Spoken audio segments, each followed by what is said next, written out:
imaginé quelques années en arrière que disposer d'une grosse communauté en ligne deviendrait un métier à part entière? Sans doute pas grand monde, et pourtant cela est une réalité. Vous vous souvenez tous des pubs Nespresso où Georges Clooney a joué dedans? Et vous vous êtes déjà demandé pourquoi? Pourquoi faire ce type de campagne?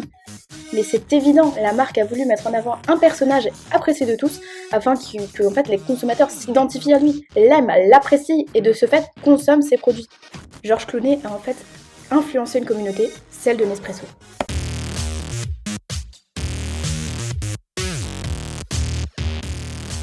Le métier de journaliste existe depuis des années. En fait, il consiste à aller chercher des informations, les rédiger, les vérifier et les transmettre à un public préalablement déterminé. Autrement dit, nous, public, on reçoit tous les jours une masse d'informations qui est vérifiée.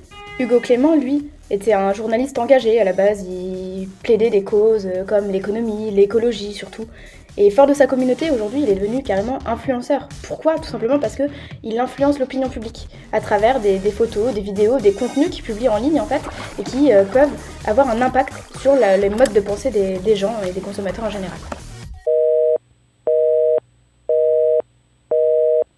Beaucoup de grandes marques ont recours à des influenceurs pour faire leur propre communication.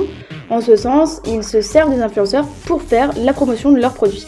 C'est-à-dire qu'ils utilisent en fait le personnage pour qu'il influence sa propre communauté et présente en fait les produits à travers des tutos, des photos, des vidéos.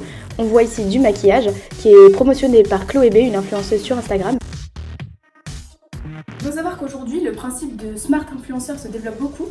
Qu'est-ce qu'un smart influenceur? Tout simplement, c'est un petit influenceur, un nouvel influenceur.